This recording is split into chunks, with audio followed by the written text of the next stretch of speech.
At sa pagpapatuloy ng ating recap, ibinubulong ni Koga ang pangalang Hines ngunit nang lumapit ang isa sa kanyang mga kabalyero para tingnan kung anong nangyari, kumilos siya na parang walang masama at sinabi na nakatakas ang assassin. Matapos ang insidenteng ito ay agad na tinapos ang royal outing at nagsimula ang lahat ng paghahanda para sa pagbalik ng prinsipe at prinsesa sa kastilyo. Iiwan ni Alucia si Hemberlets na mga siwa sa sitwasyon dito ngunit nais niyang sumama si Barl para sa dagdag na proteksyon. Nang umalis na ang mga karwahe ay tinanong ni Barl si Lucia kung ano ang plano niyang gawin ngayon, kaso sa totoo lang ay hindi siya sigurado sa puntong ito at di nila natanong ang alinman sa mga assassin na kanilang tinalo dahil pinili nilang magpakamatay, at hindi nila natagpuan ang mga assassin na tumakas. Inaasahan ni Barl na i-cancel ang tour kinabukasan at dinala sina Salatia at Glenn pabalik sa kastilyo upang matiyak ang kanilang kaligtasan sa ngayon, ngunit kailangan nilang magtaas ng seguridad sa paligid ng kastilyo upang matiyak na hindi sila aatakihin ng mga assassin. Magkikita sina Alucia at Koga sa kanilang mga nakatataas upang magbigay ng ulat tungkol sa nangyari, kaya't binanggit ni Alucia kay Barl na malaya na siyang umalis at sinabi rin ni Koga kay Rose ang parehong bagay at ngayon na pareho ng may libreng oras si Barl at Rose. Inisip ni Barl na baka hihilingin ni Rose na ipakita niya ulit ang bayan, ngunit sa kanyang gulat ay iniwan siya ni Rose na hindi siya inistorbo at nagdesisyon si Barl na umuwi at inaasahan niyang naroon na si Mue, pero hindi niya inaasahan na makikita niyang naroon si Lucy. Tinanong niya si Lucy kung ano ang ginagawa niya doon at ipinaliwanag ni Lucy na maraming nangyari sa tangkang pagpatay kaya't narito siya upang makipag-usap kay Barl tungkol dito. Hindi pa talaga ito naisip ni Barl subalit naiisip niyang kakaiba na walang mga mage sa seguridad para sa tour. Iginiit ni Lucy na ang Magic Corps ay hiniling na magsagawa ng papel sa seguridad, pero sa pagkakataong ito ay kailangang mag-operate sila sa likuran at nakikita ni Barl kung saan patungo ito at ayaw ni Lucy na maipit sa isang lihim ng gobyerno, kaya't nagdesisyon siyang umalis sa silid at sinabi kay Barl na babalik siya sa loob ng 30 minuto. Pinahahalagahan ni Lucy ang pagbibigay ni Mue ng privacy at bumalik sa paksa ay ipinaliwanag ni Lucy na ang dahilan kung bakit hindi aktibong gumanap ang Magic Corps ay dahil sa relihiyong sinusunod ni Sphene. Naniniwala sila na ang magic ay isang himala na tanging ang mga tapat na tagasunod lamang ang may kakayahang gumamit. Kaso dito ay halos lahat ng may talento ay kayang gamitin ito kaya't maaaring magdulot ito ng pambansang insidente kung ginamit ang magic sa publiko habang nasa tour. Idinagdag din ni Lucy na ang pag-atake ngayong araw ay may kinalaman sa pambansang dangal, at naniniwala siyang malaki ang posibilidad na ang mga nagtangkang pumatay ay mula sa Sphene. Samantala ay nagkita sina Rose at Alucia malapit sa training room at nagulat si Alucia na makita siya roon dahil pinauwi na siya kanina. Pero sabi ni Rose ay pumunta lang siya para makausap si Gotoga na ipinaliwanag ni Alucia na nasa pulong pa rin si Gob kasama ang mga nakatataas, kaya't abala pa siya. Akala ni Rose ibig sabihin nito ay hindi pa rin nila napagpapasyahan kung e-cancel ang tour kinabukasan. Kinumpirma ito ni Alucia at idinagdag na nagmungkahi siya ng mga panibagong hakbang para sa seguridad pero nasa mga nakatataas at sa mga royal pa rin ang huling desisyon, kailangan nilang hintayin kung ano ang mapagpapasyahan.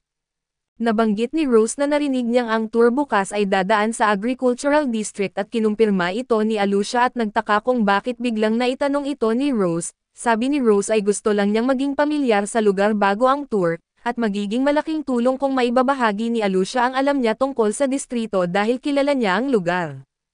Dagdag pa ni Alucia na pwede namang si Atoba ang tanungin ni Rose tungkol dito mamaya pero iginiit ni Rose na gusto niyang si Alucia ang magsabi. Ayaw daw niyang maghintay matapos ang meeting ni Gotoga at nabanggit pa niyang may malapit na cafe na pwede nilang puntahan para doon mag-usap.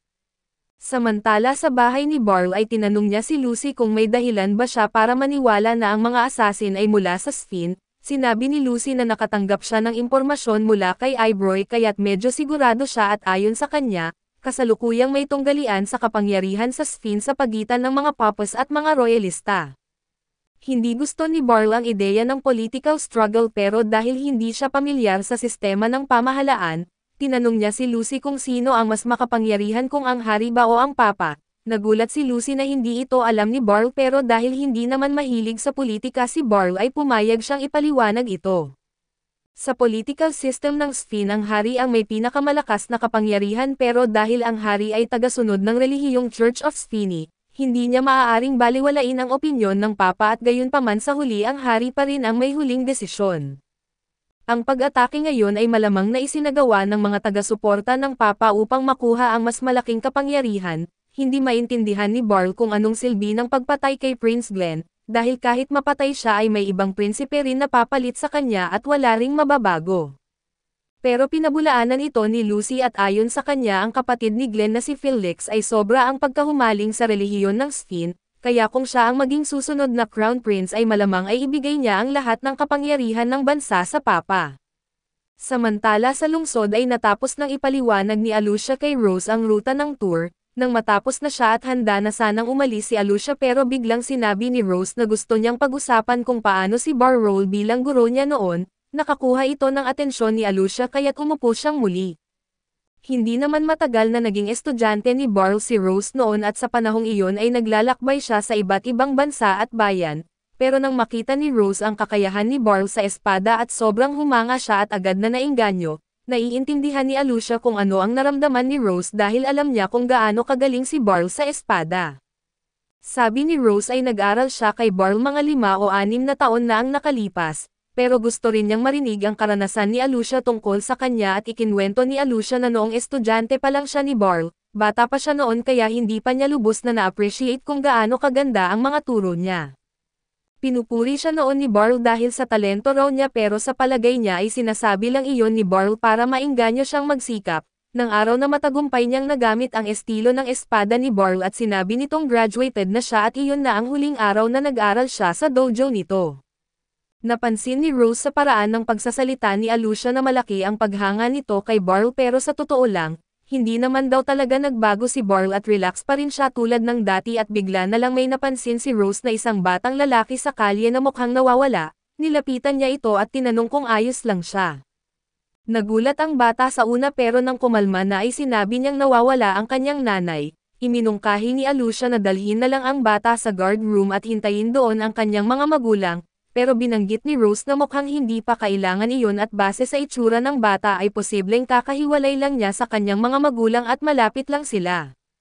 Tinanong ni Alucia kung ano ang naging basehan ni Rose at tinuro ni Rose na malinis pa ang damit ng bata. Hindi ito mukhang pagod kaya hindi pa ito nakalakad ng malayo at ang pinakaimportante ay hindi pa siya umiiyak, ibig sabihin hindi pa siya gaanong natataranta. Napagtanto ni Alucia na tama si Rose kaya't mas mainam sigurong magsimula muna sila sa paghahanap sa paligid, pero kailangan muna nila ng dagdag na impormasyon at tinanong ni Rose ang pangalan ng bata at sinabi nitong Ritter ang pangalan niya, sunod na tinanong ni Rose kung natatandaan ba niya ang suot ng kanyang nanay. Nag-iisip si Ritter sandali at saka sinabi na suot daw nito ay kulay pulang malambot na damit at mahaba rin ang buhok niya. Humanga si Alucia na nakuha agad ni Rose ang ganoong karami na impormasyon mula sa bata, pero ipinaliwanag ni Rose na talagang mahilig lang talaga siya sa mga bata. Nagsimula nang tumingin-tingin si Alucia sa paligid kung may babaeng tugma sa paglalarawan ni Ritter, pero sabi ni Rose ay masyadong matagal iyon kaya't nagsimulang sumigaw si Rose sa gitna ng crowd, tinatawag ang nanay ni Ritter para kunin ang anak niya. Samantala sa bahay naman ni Barl ay unti-unti na niyang naiintindihan ang buong sitwasyon, lalo na ngayong iniisip na niya na lahat ng mga asasin na nahuli nila ay agad na nagpakamatay, ang tanging pagkakataon lang na nakakita siya ng ganoong kasigasig na magpakamatay ay noong nakalaban niya ang Knight ng Obispo. Kung magiging batayan ang insidenteng iyon ay imposibleng tumigil ang mga asasin matapos lang ang isang pagkabigo kaya't malamang ay may susunod pang atake kinabukasan. Pagkatapos ng mga sandaling iyon ay dumating na si Mue sa bahay kaya't nagdesisyon si Lucy na tapusin na muna ang usapan nila para sa araw na iyon at nagpaalam na siya, at dahil wala namang ibang kailangang gawin si Barl ay tinanong niya si Mue kung gusto nitong magluto na ng hapunan ng mas maaga. Samantala sa bayan ay natagpuan din nina Alucia at Rosie Ritter at ang kanyang ina at matapos silang pasalamatan ng paulit-ulit, nagpaalam na ang mag-ina at iniisip ni Alucia na kahanga-hanga ang pagmamahal ni Rose sa mga bata. Ikinwento naman ni Rose na dati raw ay nagbibigay ng donasyon ang kanyang mga magulang sa isang ampunan, kaya lumaki siyang palaging kasama ang mga bata roon at para sa kanya ang kayamanan ng isang bansa ang mga bata, kaya dapat silang laging protektahan at sang-ayon si Alucia sa kanya. Lumalim na ang gabi kaya sinabi ni Alucia na kailangan na niyang bumalik sa headquarters at nagpaalaman na silang dalawa, Kinabukasan ng umaga ay muling nagtipon ang lahat ng kabalyero at ipinahayag ni Alucia na tuloy pa rin ang tour ni Glenn at Salatia kahit sa kabila ng nangyaring pag-atake kahapon. Nagulat si Barl sa balita dahil sigurado siyang may susunod pang pag-atake mula sa mga assassin, ngunit kalaunan ay ipinaliwanag ni Alucia na kagustuhan iyon ni Prince Glenn at napagkasundoan na rin ng dalawang bansa. Wala na siyang magagawa dahil kung kakanselahin ang tour dahil sa mga ginawa ng mga taga-suporta ng Papa, maaaring maapektuhan ang impluwensya ni Glenn bilang prinsipe kaya't kahit alam niyang nasa panganib ang kanyang buhay, kailangan pa rin niyang ituloy ang tour. Nagsimula ng umusad ang convoy pero bago sila makaalis sa front gate at hinihila ni Katuga ang braso ni Barl at sinabing may gusto siyang pag-usapan, ibinunyag ni Katuga na isa sa mga assassin kahapon ay dati niyang kasama at ito si dating Vice Commander Hennes na nawala bago pa man pumalit si Rose sa liderato. Isang komplikadong sitwasyon ito dahil ang dating Vice Commander ng Sphene Knights na ngayon ay nagtangkang patayin ang prinsipe ng Sphene, kaya't humiling si Katuga na kung sakaling muling magpakita si Hennes ngayon, gusto niyang siya mismo ang tumapos dito. Tinanong ni Barl kung nasasabihan na ba si Koba tungkol dito, at sinabing oo at naipaliwanag na raw niya ito sa meeting kahapon kaya't pumayag si Barl na si Katuga na ang bahala kay Hennes kung sakaling magpakita ito. Pagdating ni Glenn at Salatia sa Agricultural District at namangha si Glenn sa napakagandang tanawin ng malawak na taniman ng trigo, kahit si Barl ay humanga rin dahil ito ang unang beses na nakakita siya ng ganito kalawak na bukirin, sabi ni Kirbani ay mas maganda raw ito kapag maaraw pero dahil medyo makulimlim ang panahon ngayon at iginiit ni Barl na babalik na lang siya rito sa day off niya. Ilang sandali pa ay huminto ang convoy at bumababa si Gova para buksan ang pinto ng karwahe. Tinanong niya si Glenn kung sigurado ba ito na gusto niyang huminto rito at sagot ni Glenn ang kaligtasan ni Salatia ang una niyang iniisip. Pero kahit pa nasa panganib ang buhay niya at kailangan pa rin niyang sundin ang orihinal na plano. Kaya't bumababa sila ng karwahe at ayon sa plano ay dapat silang huminto para inspeksyonin ang taniman ng trigo. Ayaw nilang magmukhang natakot sila dahil lang sa nangyari kahapon, kaya't kailangang ituloy ang nakaplano kahit wala namang gaanong tao roon para manood.